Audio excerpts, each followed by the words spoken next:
happy Mounjaro Monday. Hey, I have some things. I have one piece of exciting news to share. I finally broke my stall and I lost 2 pounds this week. Yay! So I am officially now down 40 pounds in 57 weeks. So I am not a super responder. If you'd like to see a super responder, there are some great YouTubers out there that are just very blessed and their weight just falls off a lot faster than it does for me. But I have been steady and continually losing. And my name is Gina. If this is your first time to Anchor Moments, and I have type 2 diabetes, and I have been on a Mounjaro journey for 57 weeks now. And I have the best people that come every Monday for my live Q&As. And they also put things in the chat that we will share, as well as posting any of their wins this week. So any of you out there, if you have some wins this week, please put them in the chat so we can celebrate you.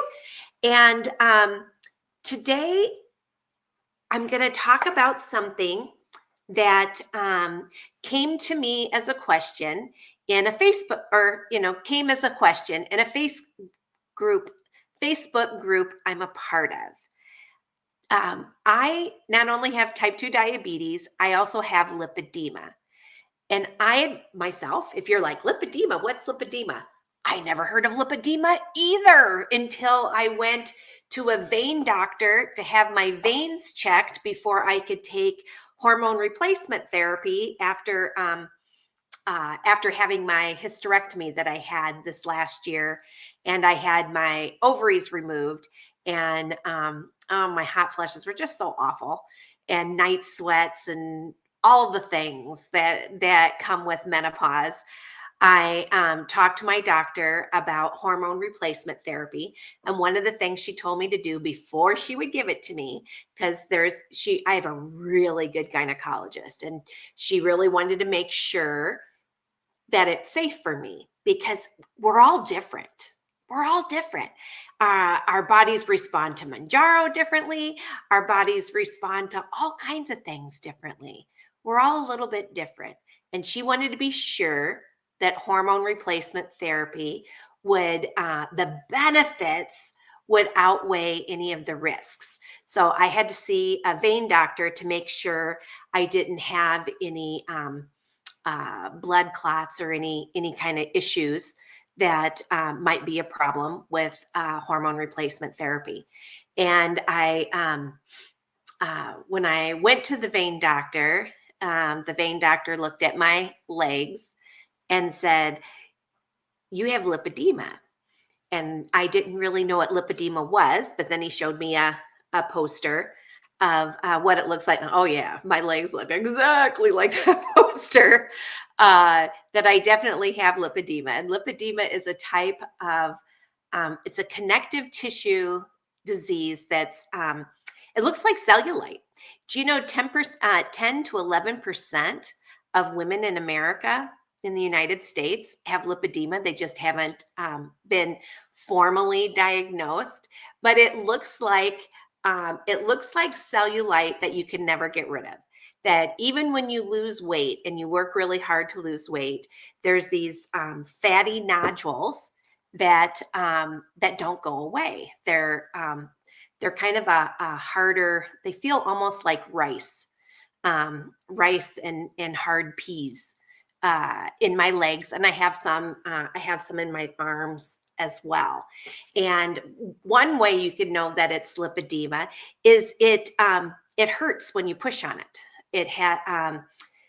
They're sensitive. And it's funny because I like getting a massage from time to time, and I always use a female massage therapist. But when I'm getting my massage, I always tell my masseuse, don't do my arms and legs, because it hurts if you do. I don't like that. I don't like having them touched or squeezed, because even the gentlest, if you go just a little bit too hard, is painful, because I didn't know it's because I have lipedema, and the nodules are painful to have them pushed. And the sad thing about lipedema is there are a lot of women who try so hard to get their thunder thighs thin that there are pictures of women who have about starved themselves to death to get the fat off their legs, and they'll be really just, you can see their ribs and stuff, because they're so skinny right through here. But their legs, they're not like super gigantuan, but they're so much bigger than everything else, because they can lose the regular fat on their legs, but those lipedema lumpy bumpy things, it's nearly impossible to get rid of those. And one of the ways that you can do it is to have liposuction surgery, where they take them out. But anyway, so I'm a part of a lipedema Facebook group with other people now that I've discovered that this is something that I have. Though I don't have blood clots, so I did get to do hormone replacement therapy, which has helped me tremendously. I have a playlist about that, as well as if anyone here needs a hysterectomy, I have a playlist about the hysterectomy, what it was like going through that each day after the hysterectomy. So if anyone is interested in that too, you're welcome to check that out. But I didn't have any blood clots or anything like that, so that was good.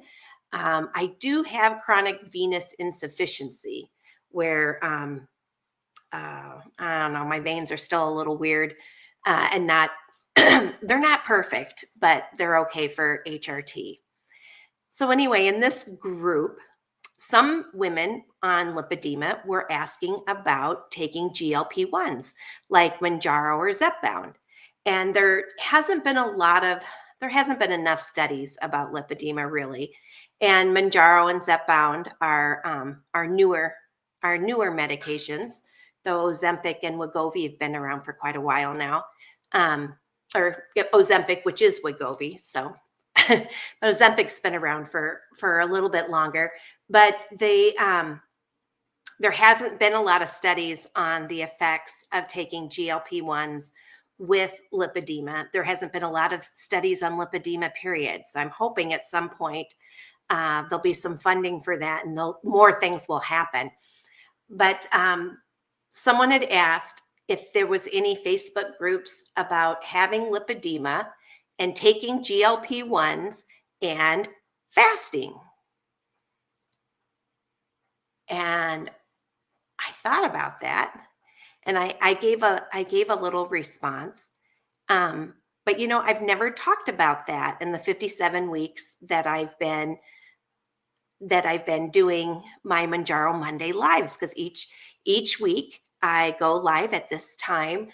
Right now it's 8:00 Central in the evening, 7:00 in Arizona where I'm at, and 9:00 for my friends on the East Coast. But anyway, where was I going with this? Oh, sorry. Fasting. I've never talked about it. I've never talked about it on here. And so I do have some experiences that I'm going to share with different ways that I have fasted over my lifetime. And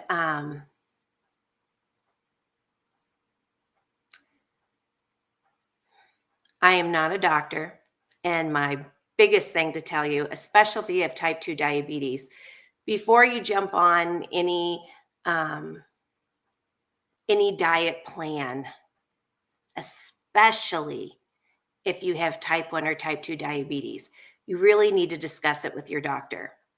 Before I came on tonight, I also looked up some things myself. What are some things that what are some doctors on YouTube saying to diabetics about intermittent fasting? Because I was curious. And so one doctor, Dr. Jason Fung, Step one, he said, is you need to talk to your doctor because there's a possibility that you're going to have to change some of the medications you're on. Or if you're on them, maybe not take as much of them. They might have to change your dosage of the medications that you're on. He also said, which I 100% agree with, you need to wear a continuous glucose monitor because if you don't, if you have a sugar low, especially when you're sleeping, you can die from that day. You can die from a sugar low. So I am not your doctor, but I'm telling you, if you're going to try any kind of fasting, including intermittent fasting, I care about this community. I see the names of my favorite people to see every week. I see your names down here. I don't want to lose any of you. I don't. So it's serious. If you're going to try anything with fasting, you absolutely need to talk to your doctor about it because your doctor knows all the funny things about you. Just like my gynecologist, she's like, well, it's probably going to be fine, but I'm not going to give it to you until you run some of these tests first to be sure. And then if that's good, I'll put you on it. And she did. And I do an estradiol patch, and I even get to do a little bit of testosterone cream, a little testosterone gel, just a teeny weeny bit. And I'm doing fine. But she made me come back, to see her within I don't know, a couple of months or something. So that way she could check on me again and make sure that everything was okay. Because some people, it's great. And other people, oh my gosh, you have this weird side effect because your body's just a little different and takes that medication a little differently. So anyway, if you're thinking about it, definitely talk to your doctor first. So I just want to get that all out of the way because I do not want to lose anybody here. Okay. Now, I have tried some different things in my lifetime. When I was really sad, a couple of different times, 8th grade and high school, there was 2 different times that I was so sad I couldn't eat. And I was almost anorexic, but it didn't last long enough. And so then I ended up being okay. But that wasn't healthy. And I'm just so glad it didn't last. I remember just being so excited, weighing myself every day and riding my bike all over town, trying to lose weight. And then I knew, and I would only eat like 2 or 3 bites of cottage cheese and I'd have a tab. And I knew I had a problem when my mom made a tuna melt, and it smelled so good. And she pulled it out of the oven, and oh my gosh, it looked amazing, and it was all cheesy and stuff. And I went to eat it, and I couldn't. And that scared me because I didn't realize I was just trying to lose weight, and I was sad because my best friend ditched me. And I was new to town and I didn't have anyone to play with again. And so what brought me joy was stepping on the scale and seeing another pound drop off. And so this only happened in a summer. It was just a summer. But when I couldn't eat that delicious smelling sandwich, I got scared. And then I started trying harder to eat more again, and school started back up, and I started making more friends, and I snapped out of it, and I ended up being okay. But I know there's a lot of people who who didn't get a chance to snap out of it. And I really feel for them. And then the second time that happened to me, I had a boyfriend, and I was always trying to get to be 110 pounds. That was what I was supposed to weigh at my height, according to the charts or whatever. But I have very thick muscles on my thighs, my calves, and I have a big round tush. Even at 110 pounds, I have a big round tush. But I was trying really hard to lose weight, and I don't know, my boyfriend was not the best boyfriend in a lot of different ways. Was very controlling and would break up with me all the time for stupid things. But anyway, I loved his mom so much. And I was all excited when I hit 110. And when I hit 110, everybody said, "Oh, you're so cute. Oh my gosh, you look so adorable." And I felt so good. I was at my ideal weight for as short as I am. And I kept going, which is crazy. And I hit 103 pounds. And I remember my boyfriend's mom saying, "Gina, you got to start gaining weight. She said, "You're so skinny, you make me sick." That was kind of a thing they said in the 80s or whatever, if you were super skinny, but "You're so skinny, you make me sick." But then she was like, "No, Gina, seriously, your face looks like a fist and your eyes are sunken and you got such thick, dark circles under your eyes. I'm really worried about you. It doesn't look attractive anymore. You've got to start putting weight back on. It's not good." And I'm just so thankful that she said that, because I was all excited, like, wow, thinking, well, maybe I can get under 100 pounds. And I didn't. That was really helpful. And then I was never that skinny again. I was never that skinny again. When I went to college, the first semester of college, eating pizza all the time and I don't know, and junk food and whatever. I remember I gained 40 pounds in a semester, because my body is a body that likes to gain weight and to be heavier, I believe, because it's so hard for me to get skinny. Even as a young kid, riding a bike and hardly eating anything, it was a lot to be 110 pounds. So that is never my goal ever again. But I just needed, before we share all the, "Oh, I've done intermittent fasting and it's like wonderful, it's reversed my diabetes," or whatever, I wanted to put some serious stuff out there, just the concerns too.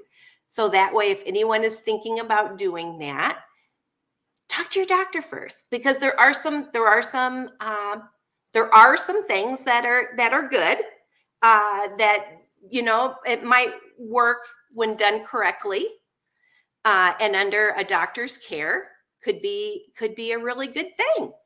But I needed to throw the concerns out first, so I don't ever have to worry about losing one of you. Okay? Because that's so important to me, because we're a great community here, a great caring community. So another time, so once I went to college, and it was real, oh God, it was so hard.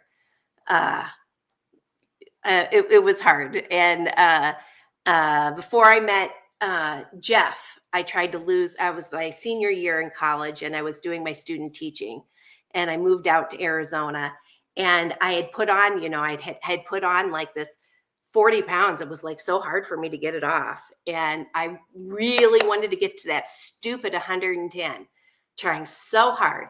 And so I lived with a step aunt and uncle and in Mesa, Arizona. And I did I went to school in Illinois, college in Illinois, but I got to be part of a pilot program to student teach in Arizona. And I got to live with a step aunt and uncle. And I didn't know it, but they were tattling on me and calling my mom because they were worried about me. And they were afraid I was anorexic because I was trying so hard to lose weight. But I wasn't. I mean, I still ate health. I had I would have a bran muffin for breakfast. For lunch, I'd have a salad at the school cafeteria. And for dinner, I would have a lean cuisine when they first came out in 1988. I would have a lean cuisine dinner, and then I would go to the frozen yogurt store, and I would get a quart of frozen yogurt, and I would eat it over 3 days, and I'd have that in the freezer. And I did this also because when I lived there, I was supposed to. They housed me for free, which was so kind of them, but they said they weren't going to pay for my food. I had to fund all my own food and make my own food. And we were the lady I student taught for. Oh my gosh, she was an incredible worker bee. She was teacher of the year, teacher of the universe. Oh my gosh, she was amazing. But we were there like an hour before all the other teachers in the dark, entering the school to work, and we would leave at dark. I mean, we were like constantly working. So when I would get home, my aunt and uncle would have already have eaten anyway. And so it was just easy to do these microwave dinners and the bran muffin for breakfast and a salad for lunch. But they had an exercise bike, and as a stress relief and trying to get my weight off, I would ride that exercise bike for like 2 hours at night. And I did lose that weight. I think I was 115 pounds when I met Jeff. And I was still going for that last 5. And, I never did get that last 5 off. And I tried so hard, and that's being young, 21 years old, good grief, and it's a lot of work to student teach too. So, I mean, I'm burning as many calories as possible, and I couldn't get to that elusive, stupid 110 again, because to be 110, I have to be anorexic. I can't eat. I can eat 3 bites of cottage cheese and ride a bike all day to be 110 pounds. And when I joined Weight Watchers, many, many, many, many times, they had me as 5. I'm 5'2.5", but my doctor, who I love, that I've had as my primary care guy for over 30 years now. I'm 5'2.5", and he rounds it up to 5'3" for me. But when I went to Weight Watchers and I was 5'2.5", they rounded it down as 5'2", and so I couldn't be a lifetime member of Weight Watchers unless I was between 110 and 125 pounds. That's what I have to weigh or it may have changed now. I don't know. I've not gone to Weight Watchers for over a dozen years now, but I used to go, oh my gosh. Oh. I'd sign up 2 or 3 times a year, lose 20 pounds, starve, can't take it anymore, and then go off it. And then a few months later, gain my 10 pounds back, maybe another 5 or 10, or whatever, and then start up again. And I did that for a long time. But anyway, that 110 to 125 is really hard for my body to be able to do. And I do have lipedema too. So I've got bigger legs.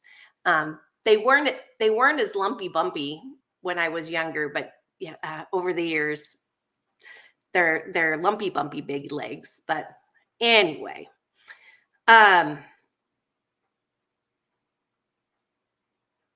so fasting. One way that I fasted once after I had my kids, I had both of my kids, and I was very, very, very, very, very, very overweight, like I am battling now. And I did something called the Carbohydrate Addicts diet. And you only eat one meal a day for an hour. You can eat whatever you want for an hour. But if you have breakfast or lunch, you can't have more than 4 carbs. Well, that worked for me for a while, and I lost 35 pounds on it. And I remember my mom was doing it at the same time as me. And my stepdad and Jeff, they used to call the hour that my mom and I would eat the pig meal. Because for 1 hour, we ate like pigs. I mean, we were just like, oh, if I called my mom and she would say, and it was during her pig meal, she'd be like, Gina, I'm having my pig meal. And I go, oh, I'm sorry, Mom. And I'd hang up because I didn't want to waste any of the minutes of her 1 hour that she could eat. And it worked that way for me too. I could only eat an hour a day because your body, if you only eat 1 hour a day, or anytime when you eat after you haven't eaten for or the last meal that you've had, the amount of carbs that were in that meal, your body, when you eat the next time you eat, tries to shoot and give you a quick rush of half as much insulin as you had at your last big meal, so that way it can kind of help you out a little bit. And then if you need more, it give you, as you're eating, it'll give you a little more, but it'll start off with that. Well, if your last meal was a pig meal, and when my mom and I ate for that hour, we ate, what, and the rules were you could eat whatever you wanted, whatever. You could have cake, candy, ice cream with your meal. You could eat whatever. There was no restrictions of what you ate. There was only restriction that you could eat for that hour. So we were eating like whatever. And so for breakfast, I would eat an Atkins bar that had maybe 2 grams of carbs in an Atkins bar. I think it was 2 grams of carbs, and had like 8 different flavors back in the day. And I would drink a cup of black coffee with the bar, and I'd have a bite of the bar in my mouth to drink the coffee because I like to put cream and sugar in my coffee, so I couldn't have cream or sugar. So I would just do, but I'd have a full mouth of the Atkins bar, and I'd put my coffee in there in my mouth and kind of swirl it and chew it and eat. And I used to call the Atkins bars my choke-'em bars because they tasted terrible, and I had to choke them down with coffee. And I would do a different flavor each day. And then before you know it, there'd be a flavor I couldn't choke down anymore. I'd look at that flavor and I'd think, no, I can't eat it. Can't do it. And then I was down to just 2 choke-'em bars that I could eat of the Atkins choke-'em bars for breakfast. And then 1, and then finally I couldn't choke them down anymore. And I couldn't ever have lunch because one time I had a salad, and I don't know, whatever vegetable that was in there, maybe somehow there was like 5 grams of carbs total in that salad.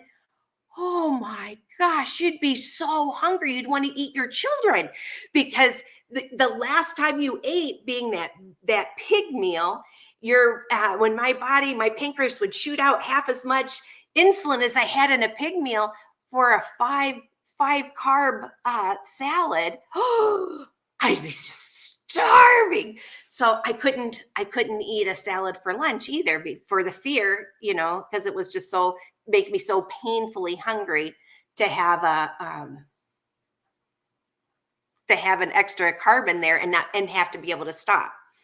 So then it was just 1 meal a day. And so I would eat my 1 meal a day for 1 hour.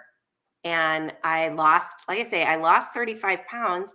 But then after a while, I don't know what happened. I went to a birthday party and had cake or something. I don't know. I could only do it for so long. It wasn't something personally for me that I could do for the rest of my life, have the one big meal and none of the rest.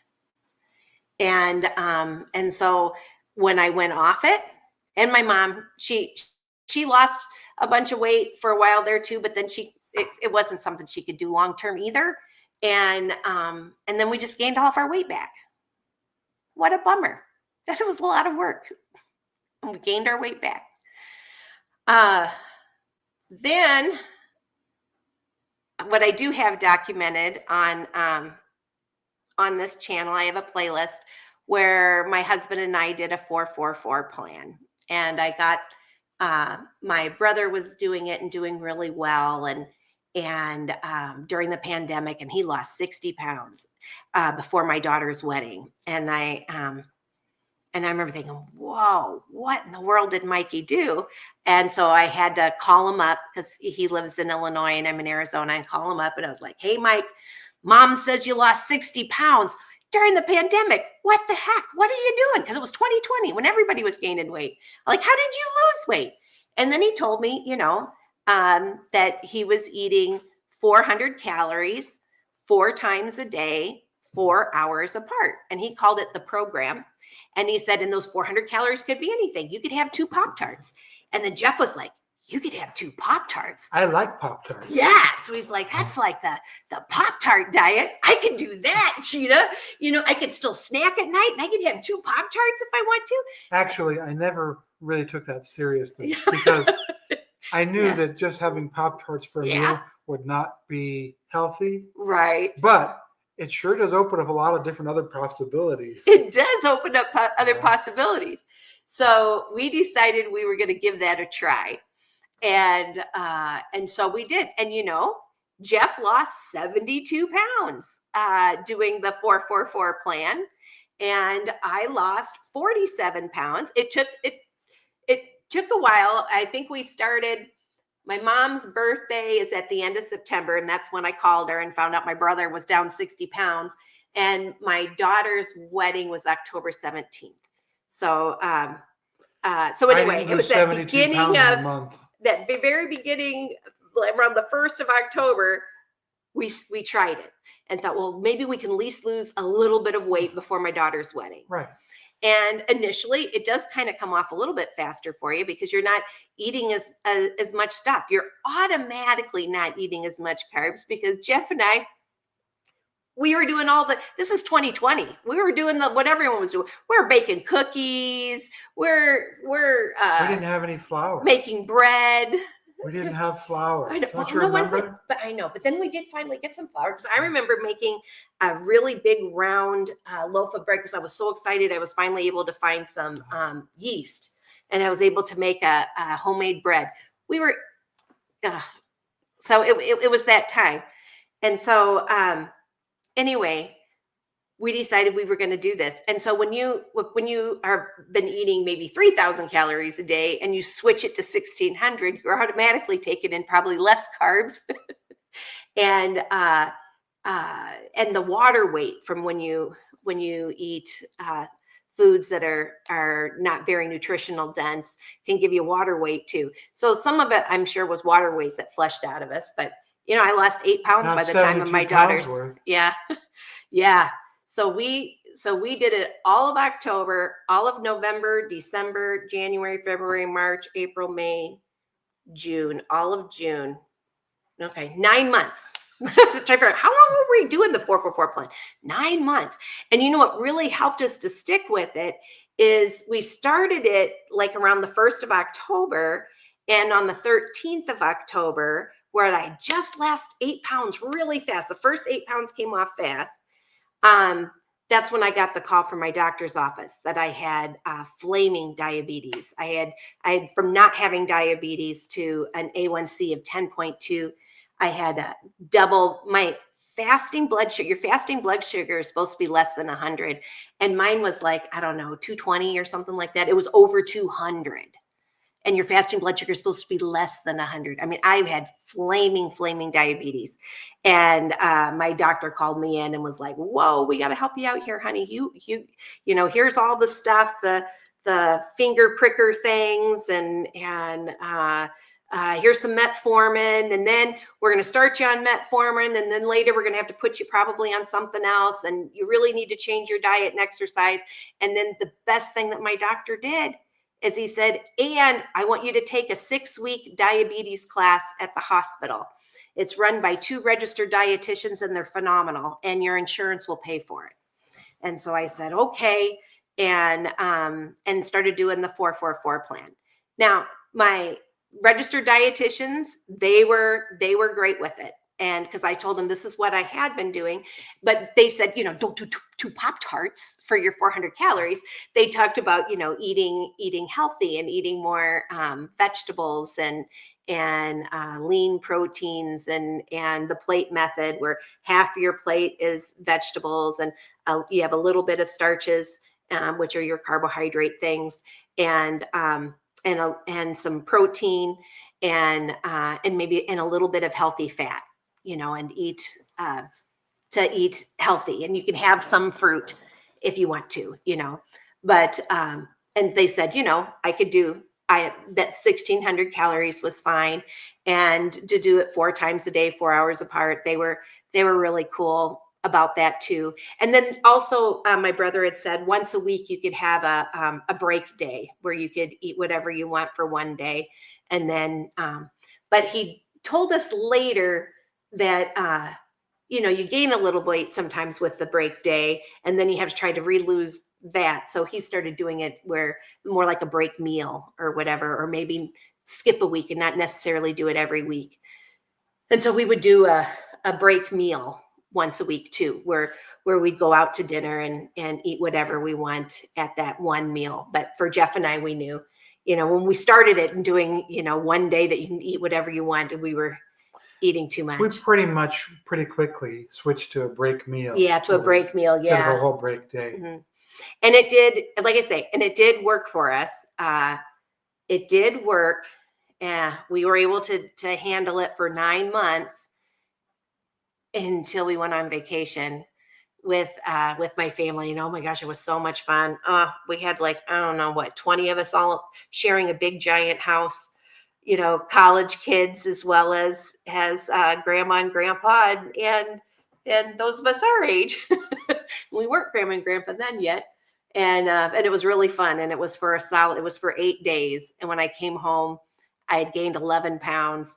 Jeff had gained at least that amount too. And then it was so hard.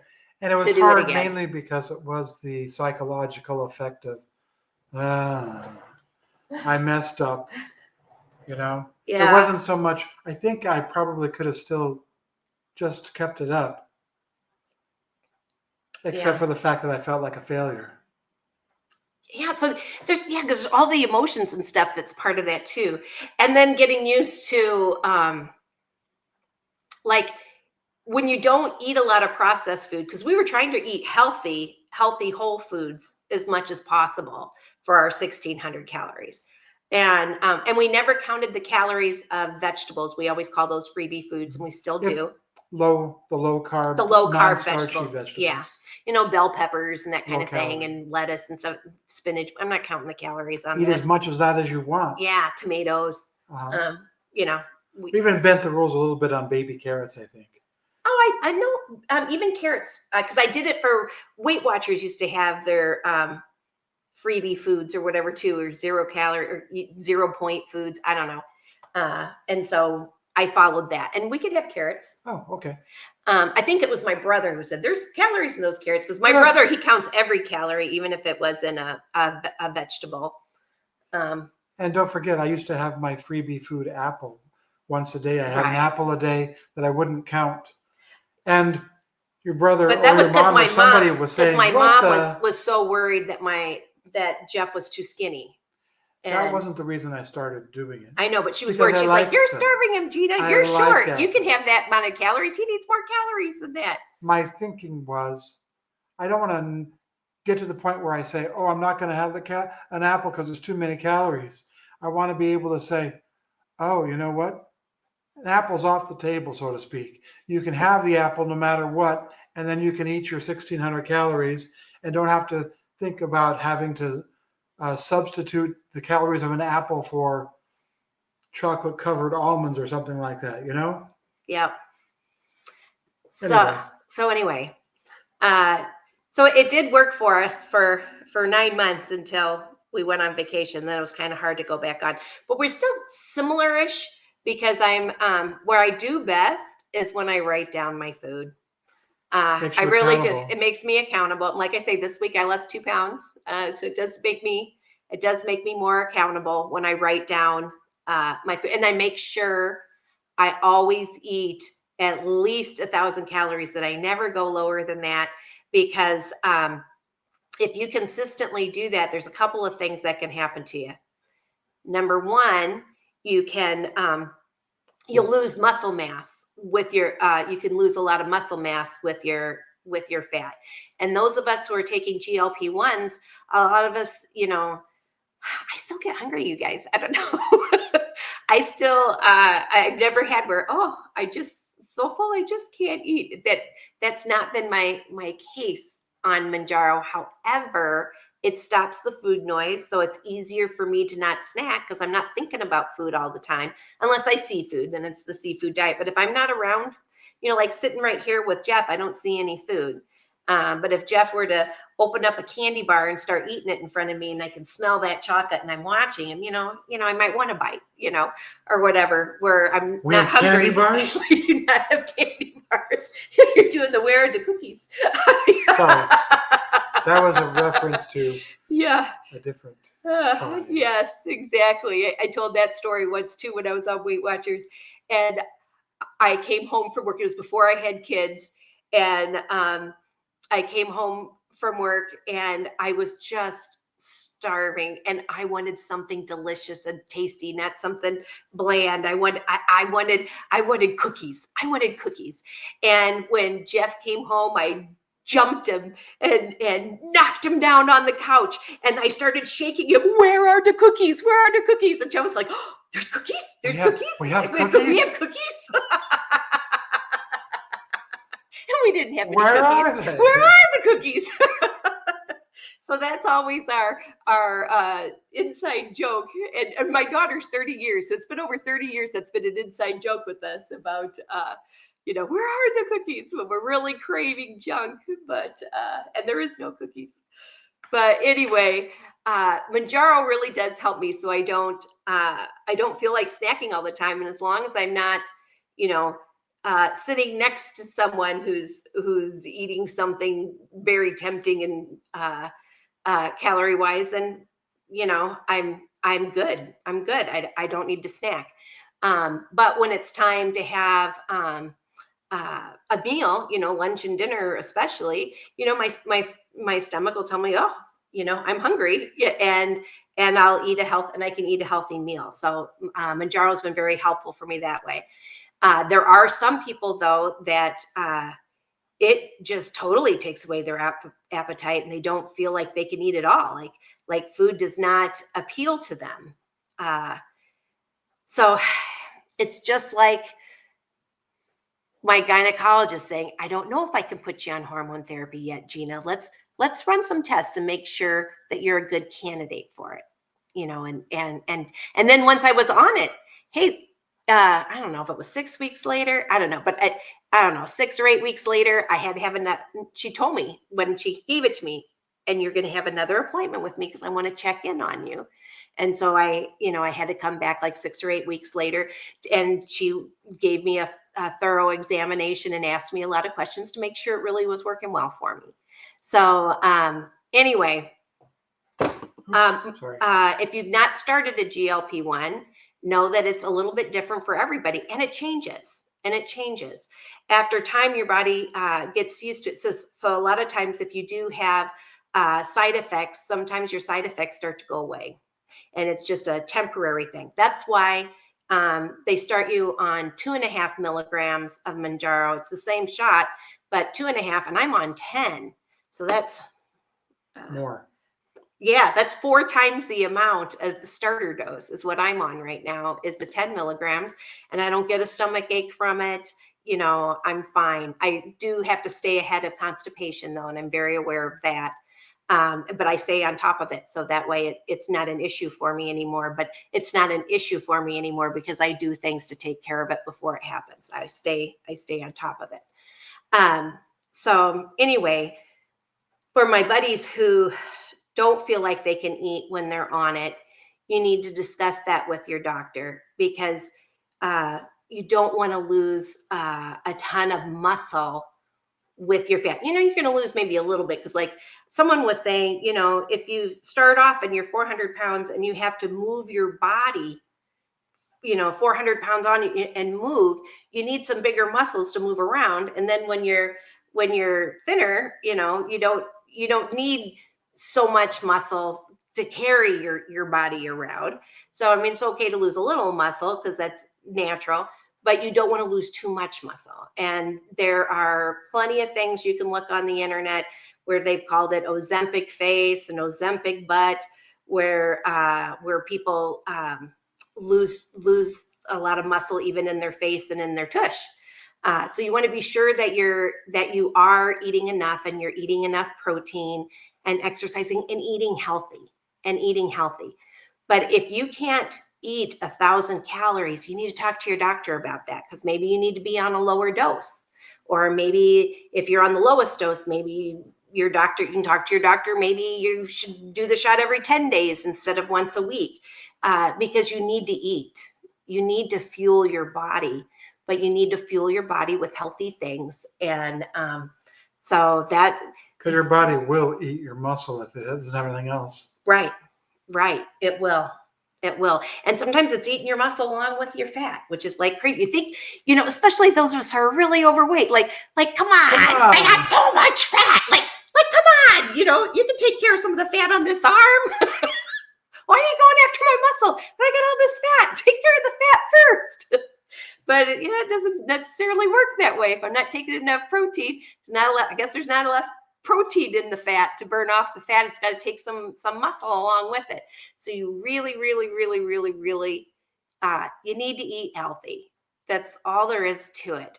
Now, all of that said, there are some doctors on YouTube who are talking about the intermittent fasting, where you eat for 8 hours and you don't eat for 16 hours.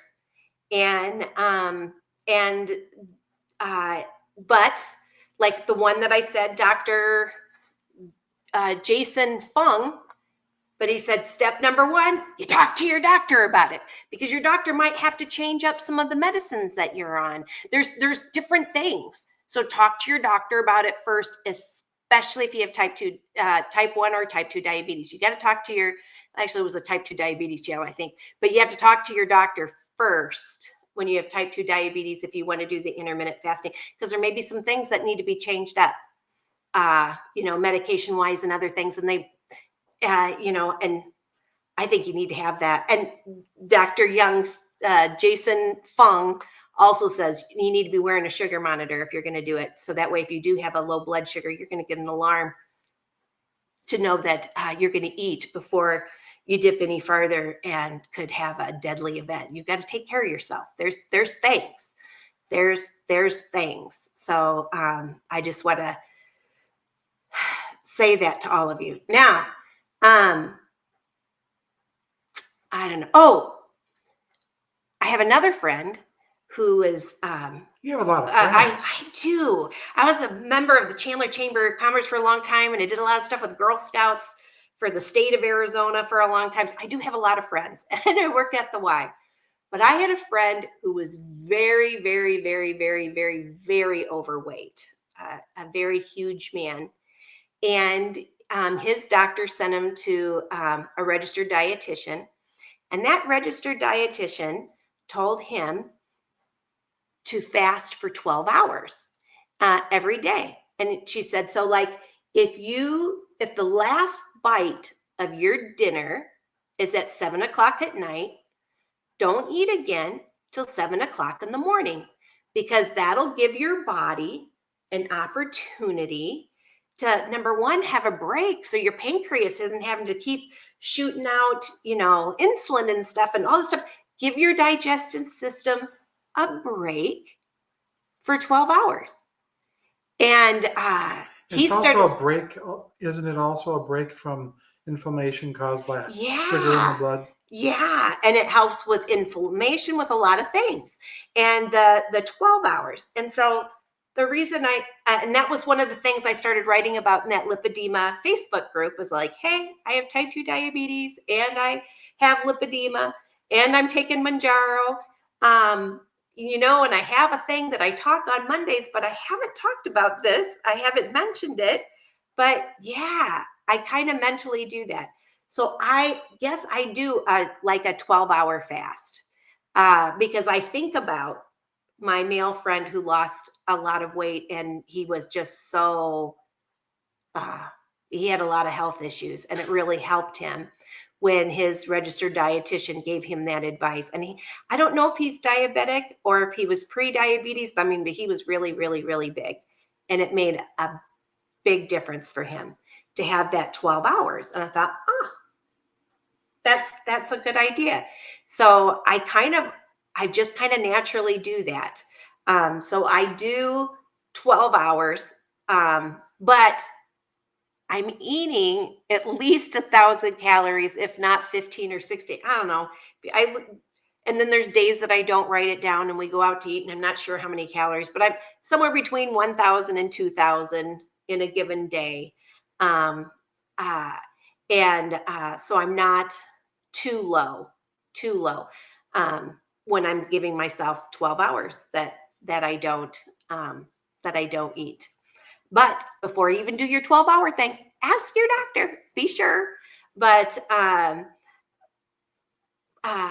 is something that I've done, and it seems to be okay. However, I did tell you, and those of you who are my buddies and who've been here week after week after week with me, and I do have a video when Jeff was first diagnosed with bladder cancer, and he was having his second, 2 days before his second surgery. A week before that, I wasn't on Mounjaro yet, and I was trying really hard to lose weight, really hard. And I was scared because I had gained 39 of my 47 pounds back that I had lost on the 4-4-4 plan. And I was like, oh my gosh, I've got to take care of this. This is terrible. And I don't know how many calories I ate that day, but I know I had at least a little breakfast, and I had a little lunch, and I had a little dinner, but I might not have hit a full 1,000 calories. I don't know. I know I didn't have more than 1,000. I was probably between 800 and 1,000-ish. But when I went to bed that night, I was so hungry. And I was like, nope, I'm not going to eat. I've just got to get used to being hungry because I've got to get some of this weight off. And it's not like I starved myself all day. I still had a little something for breakfast, a little something for lunch, and a little something for dinner. Thank God I was wearing my Freestyle Libre blood glucose sensor, because in the middle of the night it went off, and that saying I had a sugar low. And I tested my blood sugar with the finger prick, which I hate, but I did test my blood sugar with a finger prick, and son of a gun, it was going low, and the arrow was going down, and the wearing the glucose monitor, I'm sure it just saved my life, because I mean, it woke Jeff up, it woke me up, and then I knew, okay, I got to eat something. So what I didn't eat enough the day before. So I hope you catch that. I didn't write my calories down, but I didn't eat enough the day before, and my glucose monitor went off, and I was, I don't know what the number was, but it was below 55. And I ate something, and it brought it back up. And I was also under a lot of stress. I was under a lot of stress because I was so scared I was going to lose Jeff. I was under a lot of stress. So I'm sure the stress made things worse too, and not enough calories. But so those are my thoughts and concerns over fasting. Though under doctor's care, the 16 hours off and 8 hours on might be fine. I have a neighbor who did that, and he started losing weight, and he eats from noon to 8 o'clock at night is his window. And for breakfast, he has a cup of black coffee with nothing in it. And then he just eats from noon to 8, and he's doing great and has been able to lose weight. And I think he eats healthy, though. They're pretty healthy people in general. And I'm guessing he's not eating Pop-Tarts from noon until 8. He's eating nutritious things. He's having a nutritious lunch and a nutritious dinner, maybe a quick little snack at 8 o'clock, and then he puts it all away, but probably something healthy, and it's helped. So yes, there are healthy ways you can do it.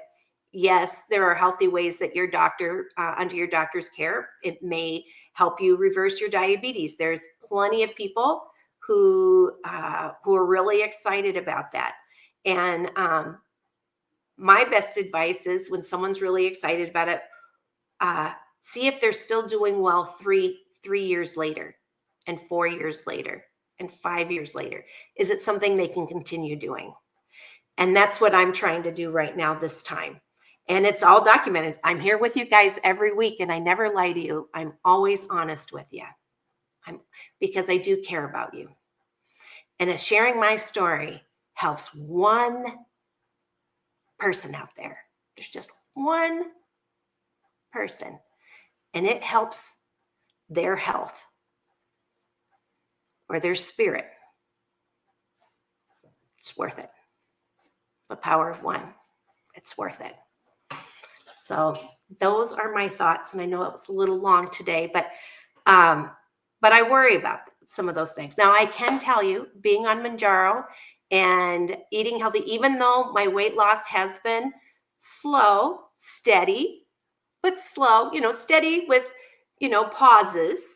pauses and then down another pound or two, and then pauses and then down another pound or two. But I've gotten finally 40 pounds off in 57 weeks. So I'm really excited about that. And we've gone on vacations with my family, and where we're, there's all kinds of fabulous food around us. And I'm enjoying a little bit of that fabulous food, but I'm not overdoing. And I know the Mounjaro has been very, very, very helpful with that too. I don't know. I hope that I'll be doing this with you guys for years, and then you can go back and look and go, wow, for years she's kept that weight off of whatever it is. And it's exciting for me too. Actually, 57 weeks and I'm still losing and not gaining. Never happened in my life.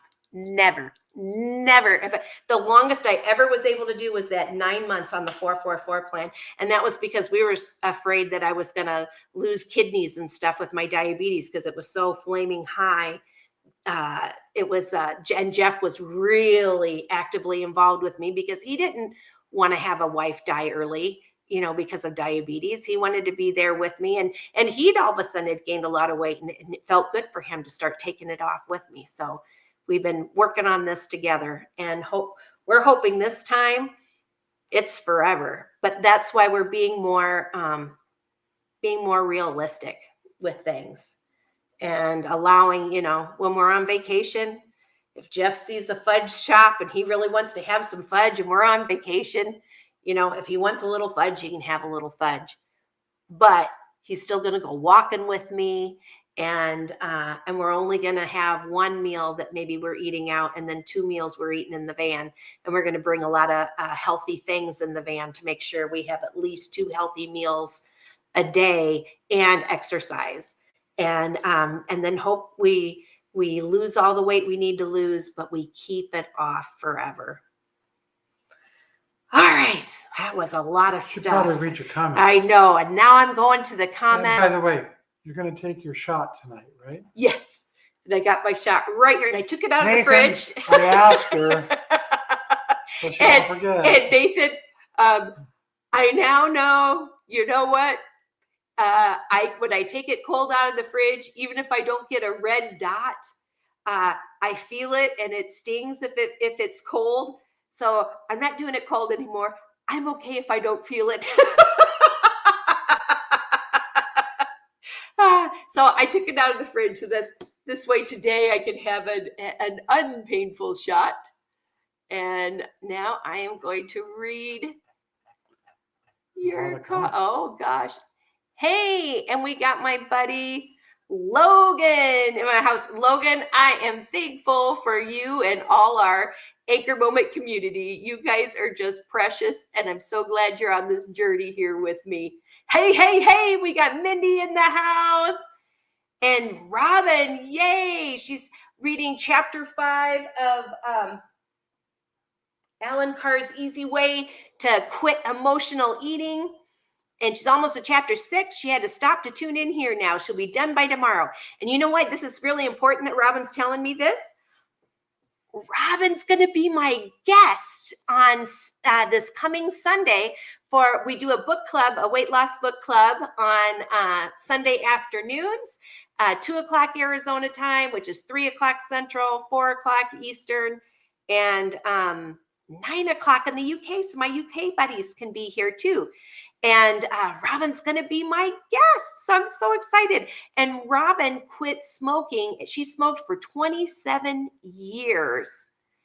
Read Alan Carr's Easy Way to Quit Smoking, and she hasn't smoked for 20 years. It totally worked for her.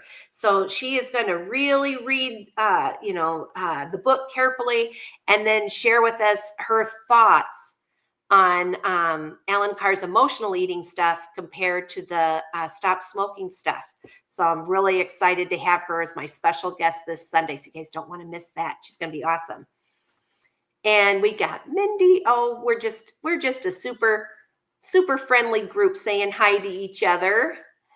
And Robin says Fitbit says time for bed. Oh, she might have to leave us now. And here we go. Hey, and we got Barb, Health at Any Cost in the house. And I'm going to be visiting Barb here pretty soon. I'm so excited to be able to visit her in Orlando. And Health at Any Cost has an awesome YouTube channel too that you guys all should check out. And Barb was a guest on my show, and she lost, I think, over 265 pounds. She's on maintenance now. She is a rock star, rock star. Barb. Yeah, Barb. And Paula's in the house. It's hi, everyone. All the night owls are here. So glad to have you guys. Aw, and Mindy's saying hey to Logan and Robin. And Barb. She's our Norm. We love her. And Barb says, hey, you're Robin and Mindy, just finishing a post, but I'm here. We're so glad to have you, Barb. Aw, and Robin's excited. She's here. And and Mindy says it's past her bedtime, but she has fear of missing out. Got her. So she's here. And I'm so glad Mindy's here. And Mindy also was a guest and shared how she'd lost 91 pounds in less time than me. She was only in her 40-some weeks on Mounjaro, 91 pounds down. So Mindy's also a rock star, and she does triathlons and stuff. I'm just so proud of her. I just do try. Oh my gosh. Oh yeah. And Robin has a hard time staying up when it gets so dark. Yep. And Pammy wants to know if we're live. Pammy, we are live right now. And I had Pammy on my YouTube channel too. And Pam has lost over 160 pounds on Mounjaro, and she shared her journey with us. So you can check out my my Mounjaro playlist, and I have a special playlist now with Pam and Mindy and Barb on it, my guest playlist. I'm going to be throwing Robin on that playlist too on Sunday and add it that way. And if anyone else would like to be my guest, wait real quick here. How can they email me? You can email me, Gina@anchormoments.com, and we can have you be a guest on the show as well. Comments. Yep, I'm back to comments. Sorry. Oh, and if you want to see some of the favorites of things that Jeff and I really like, you can find our favorites here at our Amazon shop, Amazon.com/shop Anchor Moments, and you can see some of our favorite stuff that are helping us with our journey. I have a lipedema playlist too, like my vibration plate and some of the things that help with that for my friends who are also battling lipedema. I think you want to turn the ticker off. Yeah, I hate that ticker. Where is Click on hide. Is it this one? That one says. That ticker, it drives me crazy. It makes me dizzy. Okay, or dizzier. Oh. Comments. Back to comments. And where did we left off, I think, with Pam. Oh, nope. I probably have to go this way and then go back to Pam again. Right yeah, because Pam said, "Are we live?" And that's when you were not yet live, Gina. I know. We'll zip through here, Robin. Yes, I'm up at 4 by myself. And yep. She's oh coming. My gosh. Hey, Black Squirrel's in the house. Hey, Black Squirrel. Yay. And Pam Aru. And Pam's so excited that I broke my stall. Yay. And she says, I'm editing my Disneyland trip to post. Oh, I'm looking forward to looking at that, Pam. How fun. Yay. Oh, and you guys, this 40 pounds that I've lost now, I've worn my Fitbit watch since December 3rd of 2015 is when I got it. Jeff gave it to me as a, we did, I think, as a Christmas present to each other. So we each had it and we started it early, wearing it early because we were like, we're going to get into shape this year, you know, and try to finally lose some weight. And so that was 9 years and a couple of months ago. 9 years ago, I was over 30 pounds more than I am right now. 9 years ago. My weight today, because I'd lost 47 pounds on Mounjaro, or not Mounjaro, on the 444 plan, and then I gained 39 back, and now I've lost 40. So I am 48 pounds less than my highest weight.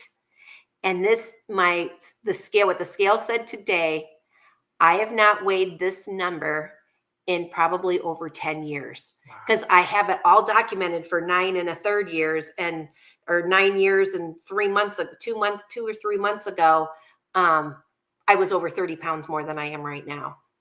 So, yeah, this is the lowest I've been in over 10 years. So that's been really exciting for me. I'm like, oh, finally start moving down. Hey, we got Sandra in the house too.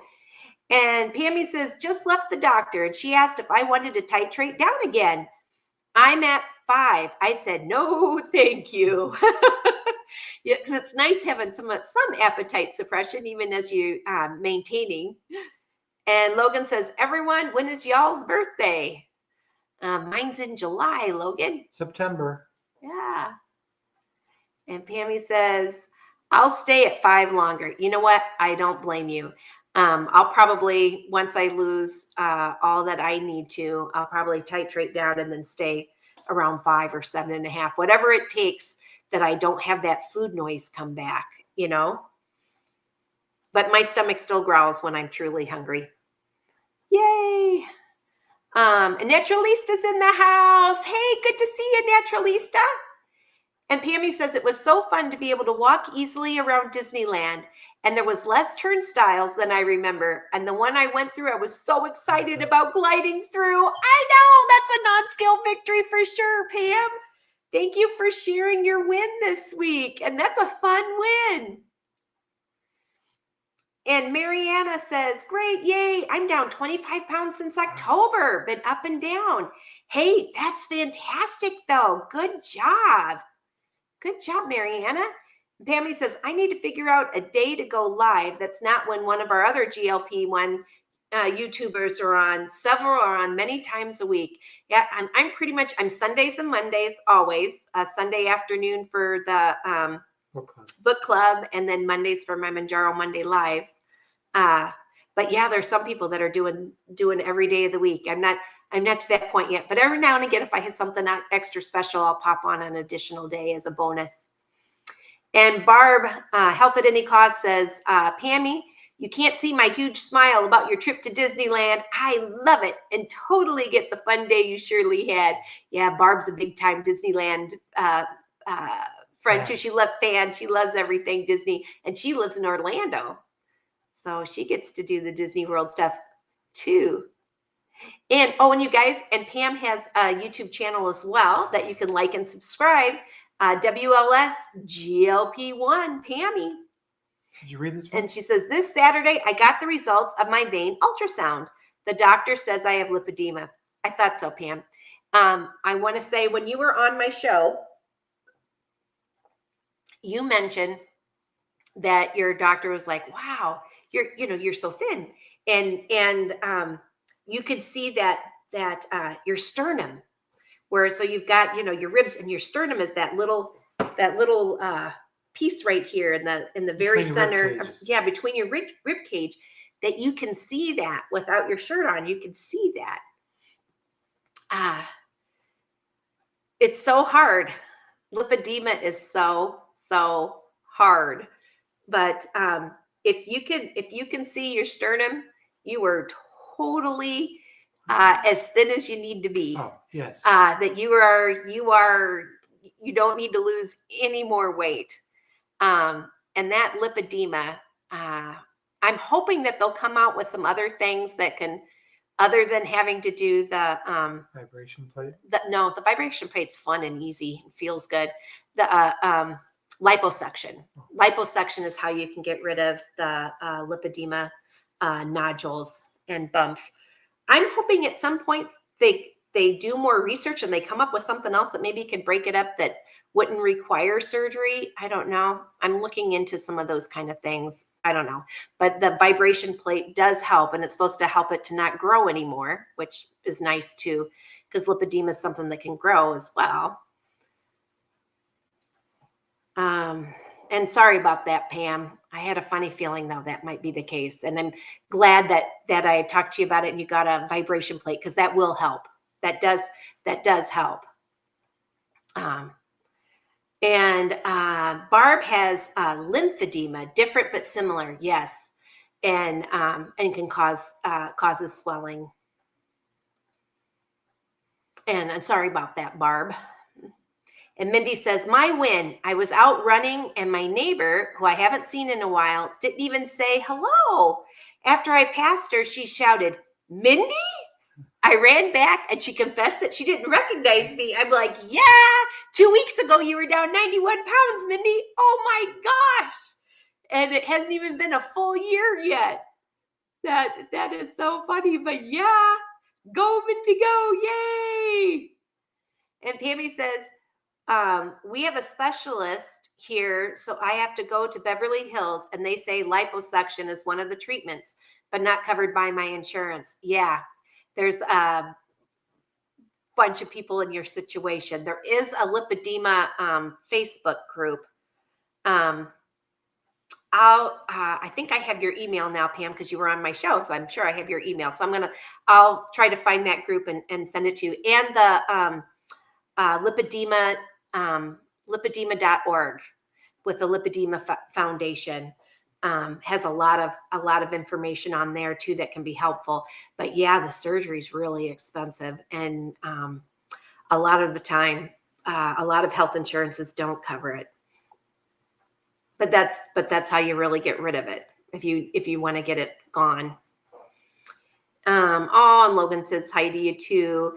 And Pammy says, I thought I had both, still waiting to find out. But she says, since it doesn't affect my feet, it's more lipedema. Mm-hmm. Yep.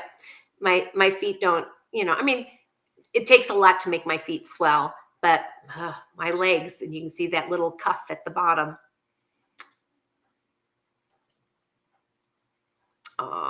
Everyone's saying hi to Pam, saying hi to Logan too.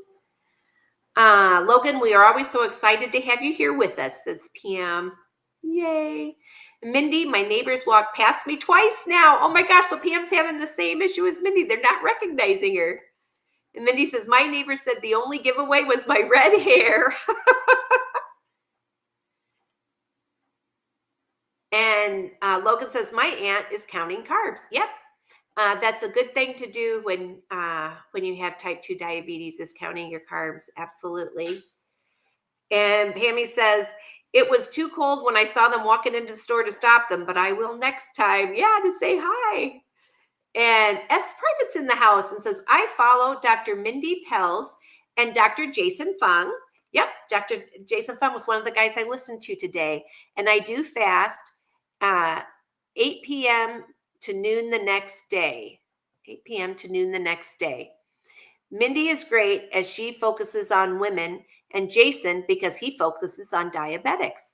And I should write that down, Dr. Mindy Pels. Yep, I haven't seen hers yet, but I did see Dr. Jason Fang, and I really liked that his first step was chat with your doctor first. And because your medications might have to change and stuff too. And they can check your health in lots of ways there. And Barb says, I'm baffled why one would do intermittent fasting while on a GLP-1. I know. You really don't need to, because with it taking away your food noise, it's easier to eat. Just eat a healthy breakfast, lunch, and dinner, and you don't have to worry so much. But I don't know. But some people might need the extra help if they're not getting enough. I don't know. Or sometimes it's habit, Barb. And I was thinking about that too. So like for my neighbor who eats from noon to 8, he's not taking in the calories that he normally would do. I don't know. Or maybe it's just making him not snack as much. And maybe if you were an evening, Jeff used to be a big time evening snacker. And just knowing that this is my window, and having it be a big window, not an hour window, like the crazy pig meal I used to do once a day, but a true, a decent size window. But it stops you from snacking. Otherwise, if you were still doing it because of habit and not, I don't know. It's a baffle. Go ahead, with Jeff. me, I noticed when we started doing the 442 plan was after dinner, especially if I haven't eaten stuff that's satisfying during dinner, like something with enough protein in it, something with enough fat in it, something that has enough fiber in it and will fill up my stomach, that I still am hungry after dinner.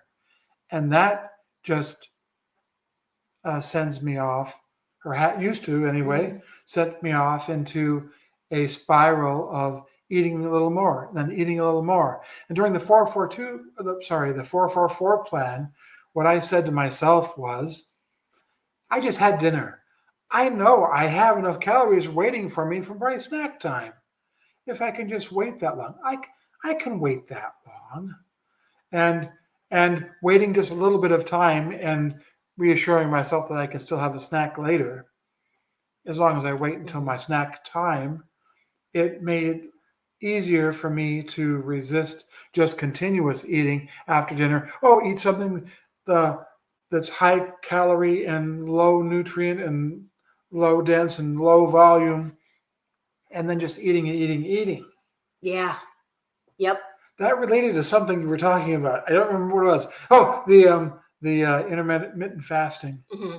But she said on GLP-1. You're not taking a GLP-1. Right. You're not taking one. No, I know. When we're taking Mounjaro, it takes away that I need but a what snack, I was snack. referring to was I was having food noise right after eating dinner if I don't eat something that is a satisfying, fill me up kind of enough protein and fiber and that in the meal.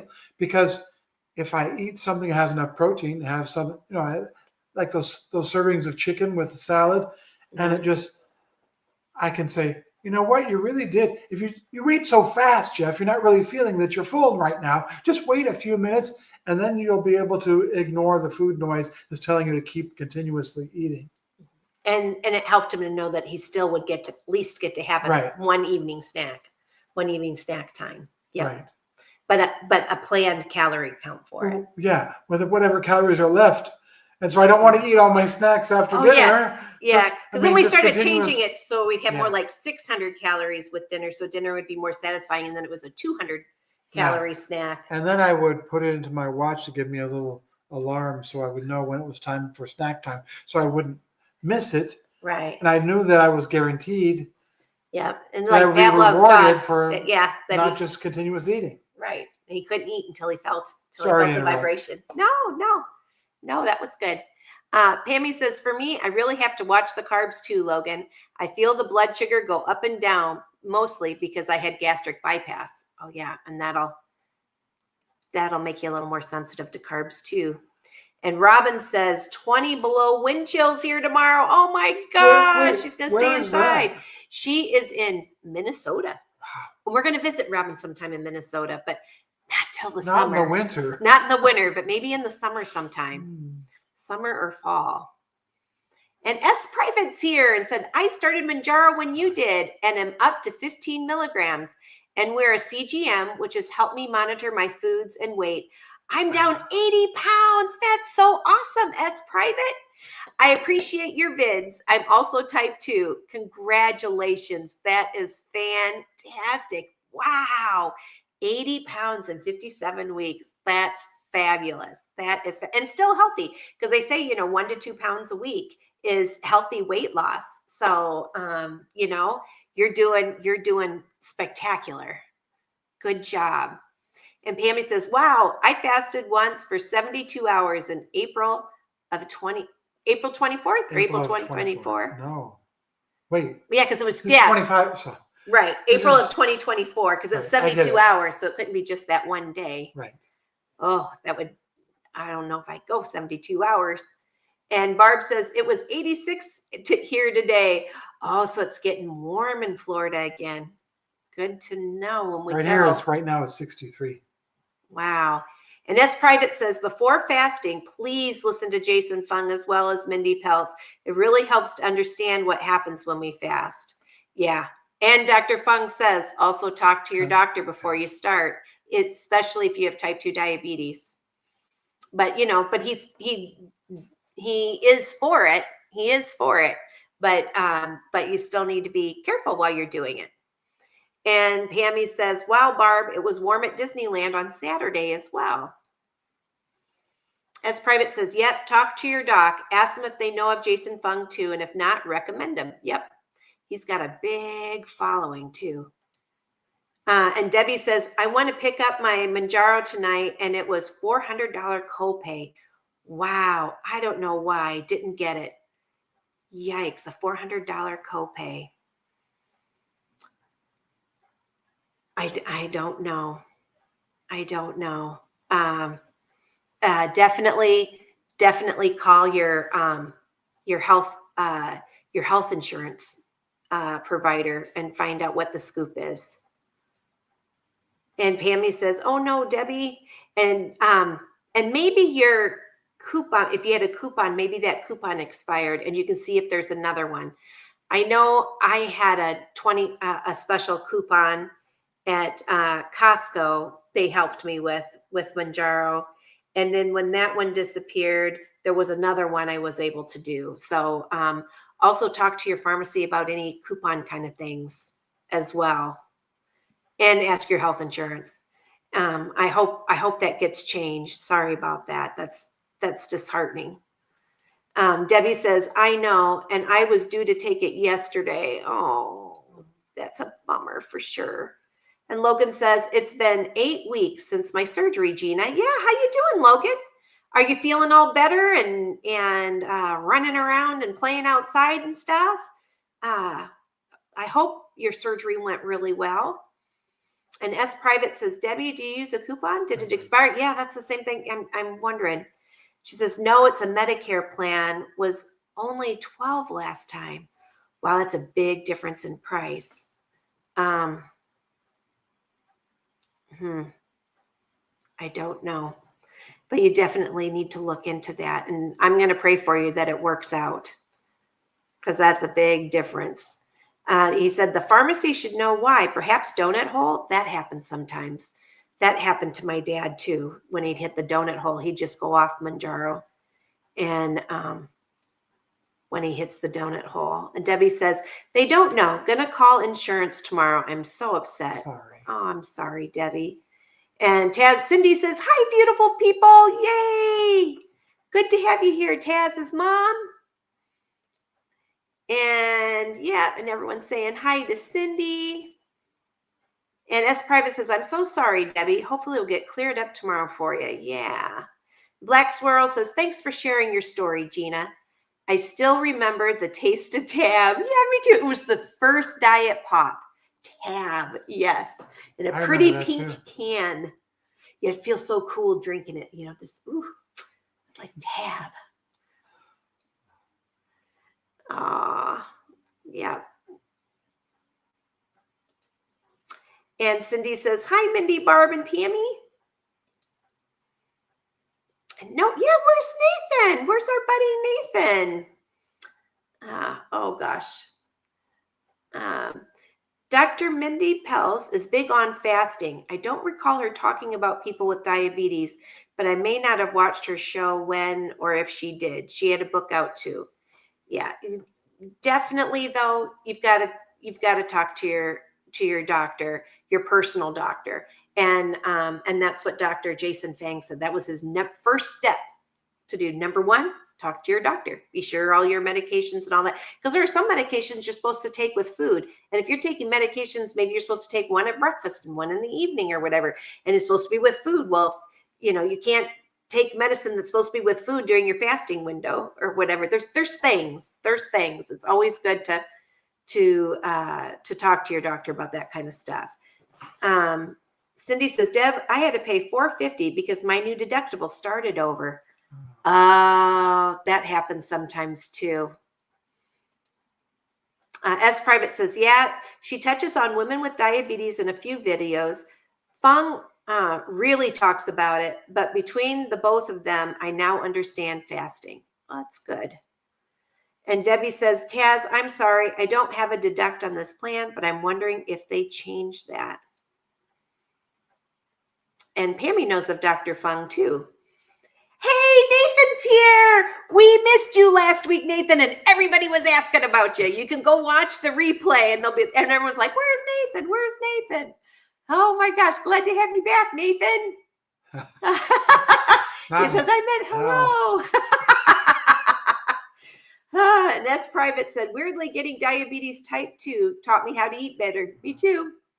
I don't ever feel cheated. I cook the same foods, but always start with my proteins first. Yep, those proteins are so important and so helpful.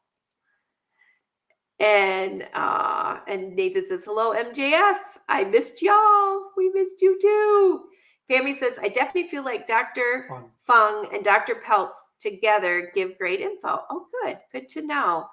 And Nathan said, no one saw the mistakes. You saw nothing. You saw nothing. And S Private says, and the CGM showed me what spikes my glucose. Yes, it's so helpful with that. So incredibly helpful to have a continuous glucose monitor. And Nathan says, I picked up some sugar-free Jell-O for a free snack to have, especially after I get off the treadmill. Yay, so I'm glad you're still working on the treadmill too. That's great. And Don't Doomy's in the house. Hi, good to have you here. And S Private says, other than spices and condiments, maybe some beans or carbs, I tried to stay away from anything with a label. I cook Mexican, Asian, and Italian. Oh yeah, that's great. Cooking from scratch is the way to go. That's one of the healthiest things you can do. Eating those whole foods without, because who looks for preservatives and stuff to stick in your food when you're cooking from scratch? No one. You don't go looking for chemicals to throw in there. Everything is natural and fabulous. That's great. And as private, how is your diabetes now? Are you on metformin or anything else? Okay, that's a good question. I'm still on metformin with my Mounjaro, but the next time I go to my doctor for a checkup, I'm going to talk to him about maybe cutting my metformin in half. Because I take two pills at night of metformin and maybe cut down to just one. There was a study that people who were on Mounjaro and still took their metformin lost a little bit more weight than diabetics who were on Mounjaro alone. So that's why I've kept up with the metformin. But my A1C is 5.6 now. So I don't know. I think maybe I'm going to talk to him and see what my doctor thinks. But if my A1C gets any lower, I think I'm going to release cut my metformin in half, talk to my doctor about it and see what he thinks. And Cindy says, Nathan, how are you? And he's doing great. Yep, see, and we're just sending some love on Nathan because he is just such a fun guy in our group. And we missed him last week. Oh, Nathan, it was your birthday. Well, happy birthday, Nathan. Oh, and he's thanking everybody. Okay. And S Private says, and bone loss, osteoporosis, osteopenia. So glad you mentioned muscle loss. Yeah, it's an important thing. So you got to be careful. You really got to be careful when you're dealing with the fasting thing, that if you do that with your doctor, that you're doing it correctly and you're taking in enough protein and stuff, and because you don't want to lose your muscles. Nope. And you don't want to get osteoporosis or osteopenia too. You really need to be sure you're eating. Yes, thank you. You're welcome. It's a hard word to say, especially when I'm not wearing my glasses. And Nathan says, thank you, Cindy. Missed everyone here too. And Nathan says, how are you doing, Jeff? I hope you're doing well. Hey, Gina, I hope you've been well too. I am. I'm down 2 more pounds, Nathan. I'm down 40 pounds now. I'm so excited. I had a good week this week, but started writing down my stuff again and keeping track of my calories. It helps. And S Private says, keep resistance bands on your favorite chair. Use them a few minutes here and there. Amazing how fast they are to use and help. That's a really good tip. Thank you, S Private. And Robin Lockwood says, hey, Nathan. Hey, everyone. I'm getting sleepy here. I have to get up early tomorrow. Yep. Oh, gosh. Yep. And as Private says, my thyroid meds changed since I lost 80 pounds. Wow. Yeah, and it would. A lot of us, as you're losing weight, if you're needing blood pressure medications, a lot of things might change as you lose weight. So it's always important to keep going for those doctor checkups, especially as you're losing. And Sophie says, just started my first 2.5 milligram dose today. Congratulations, Sophie. Thank you for all the wonderful content you make to help us all. Oh, you are so very welcome. All right. And Deb says, just got home. Glad you're still here. Hi, everyone. Hey, Deb. Good to have ya. And Robin says, how's your treadmill, Nathan? What kind do you have? I've been looking at Deer Run, thinking maybe I'll get one. And Nathan saying hi to Deb. S Private says, listen to Diary of a CEO recent episode with Dr. Ben Bickman. Great talk about diabetes and insulin resistance. Oh, and I've listened to Diary of a CEO a few different episodes. It's kind of fun how he gives really good interviews. And Deb Zimmerman saying hi to Nathan too. S Private says, good info to discuss with your doctor too. Yep. Nathan says, I've been loving my treadmill, Robin, and it's a Walmart brand and it works amazingly. Oh, that's great. I'm doing very well. The Barb too. And Barb's doing great. And Robin says, I want one at home for when I don't go to the gym. Yep. Then you don't have to worry if it's -20 outside. Nathan says, let me tell you, the box was heavy, Robin. Oh my gosh, but it was worth it. And Nathan has been getting lows because I have a very bad habit of not eating. I got to fix that, especially being a diabetic. Yes, you do. Yep. And I'm glad you're still wearing your glucose monitor, Nathan, because that's going to be helpful for you for sure. And Nathan says, it was my best purchase of the year, Robin. I'm so glad I'm working on my power word habits and working on healthier ones. Yay! Habits is a fantastic power word, Nathan. And S Private says, fasting doesn't even have to be 16 hours. My doc told me to start out slowly, 3 days a week, 12 hours so for me. And that was 8 p.m. to 8 a.m. Yeah, exactly. And you know what? I don't know. I think that's just as healthy as can be because it's keeping you from evening snacking, and you still have time. You can wake up at 8 in the morning, have breakfast, still have time to have lunch. You still have time to have dinner and then quit.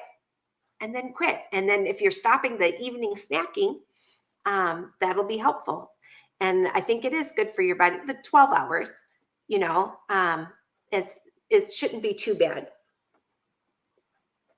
As long as you're eating a decent amount of calories during the day. And Nathan says, slow and steady wins the race, Gina. Yay, thanks, Nathan. I appreciate that. Ness Private says, Mindy Pels has good info about fasting for women, depending on their age. Good to get educated and discuss with the doc. Yeah.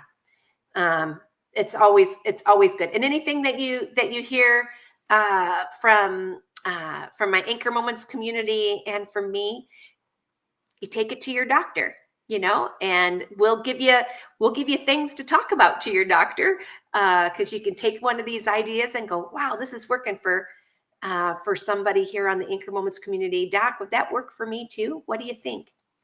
And maybe it'll be just the thing. Oops. Right. There we go. And Robin's gonna get a treadmill too. And S Private says, do you eat proteins first? That's helped me so much. Yeah, I'll eat either proteins or my vegetables, are the first two things that I eat when I'm having dinner. And that does help me to do that first before I eat anything that is more carby on my plate. And it does help. And to make sure that I'm eating enough protein. Black Squirrel says, the power of one. I'm that one tonight. Your story has helped me so much. Thank you, Black Squirrel. I really appreciate that. Sometimes I get a little, I hadn't shared the almost anorexic story in the 56 weeks before this 57th week. But I was hoping if there's anybody here that can make a difference for. It's worth it. If anything I say, if any of those stories helps even one person, it's worth it. So thank you, Black Squirrel. I'm going to take that to bed with me tonight when I put my head on my pillow, and I'm going to know, okay, yeah, that was a lot of personal information I put out there, a lot of personal stories, but it helped at least one person. So it was worth it. And you are worth it, Black Squirrel. Thank you for being here. And Nathan says, you'll have to let me know what brand you get and how much you're loving the at-home access, Robin. Yep, once we get Robin doing that too. Absolutely. Nathan saying hi to Black Squirrel too. And Robin says, did the thumbs up for you, Gina. Everyone else give thumbs up on her page. Thanks so much, Robin. I appreciate that. And everyone again saying hi to everybody. And all right. I made it to the bottom. Wait, one more. Cindy says, you bless this, Gina and Jeff. Aw, thank you so much, Cindy. I appreciate you so much. All right, you guys, I've kept you up pretty late, but I hope you have a wonderful week. I hope you all have the best of health. That 2025 is the year that we just get so healthy and happy together, that this will be our best year yet. Have a great night. And Cindy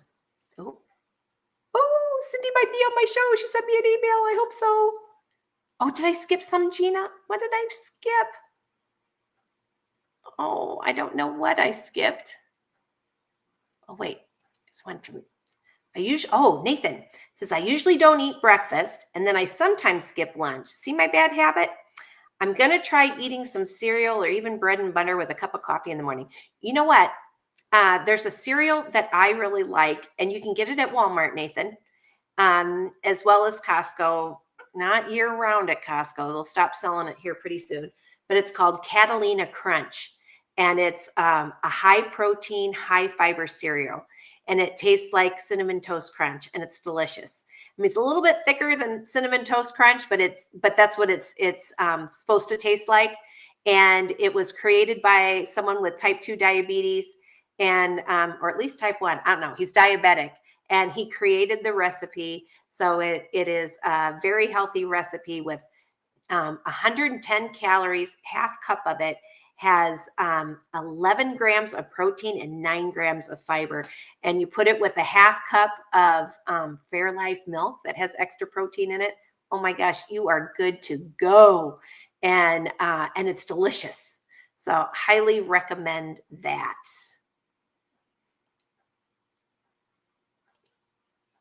All right. I think we're all saying good, left off at Robin saying hi to Black Squirrel. Oh, All right. You know what? I love you guys. But yeah, I've kept you up late. Thank you, thank you, thank you for being here. And we missed you last week, Nathan, but we're glad you're back and you're enjoying your treadmill. All right, everybody, hold on to your anchor moments and have a great day. Mwah. Bye-bye.